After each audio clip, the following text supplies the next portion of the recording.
દ્વારકામાં શહેર અને ગ્રામ્ય વિસ્તારમાં મેઘરાજાનો પ્રકોપ જોવા મળ્યો છે। આ સાથે જ દ્વારકા શહેર જળબંબાકાર જેવી પરિસ્થિતિનું નિર્માણ થયું છે।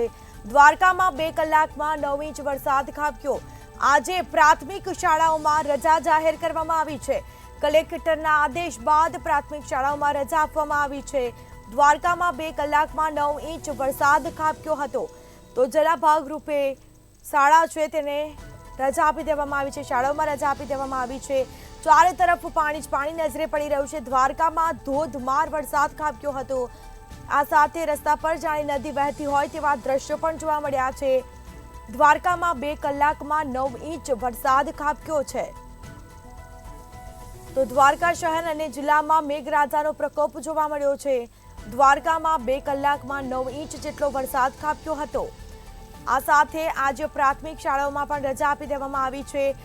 તો ધોધમાર વરસાદ વરસતા રસ્તા પર જાણે નદી વહેતી હોય તેવા દ્રશ્યો જોવા મળી રહ્યા છે। આ સીધા દ્રશ્યો અમે આપને બતાવી રહ્યા છે અને જેના ભાગરૂપે શાળાઓમાં રજા જાહેર કરી દેવામાં આવી છે। લોકો અટવાયા છે, લોકો મુશ્કેલીમાં મુકાયા છે। તો ઘૂંટણસમાં પાણી ભરાતા લોકો પરેશાન થયા છે। કલેક્ટરના આદેશ બાદ પ્રાથમિક શાળાઓમાં રજા પણ આપવામાં આવી છે। દ્વારકામાં 2 કલાકમાં 9 ઇંચ જેટલો વરસાદ ખાબક્યો હતો। તો દ્વારકા શહેર અને જિલ્લામાં મેઘરાજાનો પ્રકોપ જોવા મળ્યો। મેઘરાજાના મન મૂકીને વરસ્યા અને આ સાથે ધોધમાર વરસાદ વરસતા પ્રાથમિક શાળાઓમાં રજા આપવામાં આવી।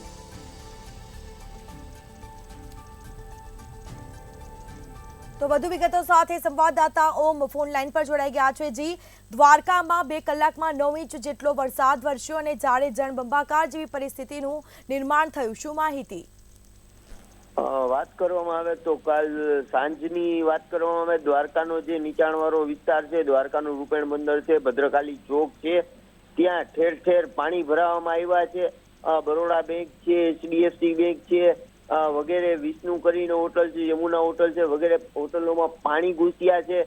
આવનાર યાત્રિકો હેરાન પરેશાન બન્યા છે અને હજી પણ મોડી રાતથી જ વરસાદની સ્થિતિ યથાવત છે અને જે એક મેઘરાજાનું તાંડવ હોય હાલ દ્વારકામાં, એવી પરિસ્થિતિ દેખાઈ રહી છે।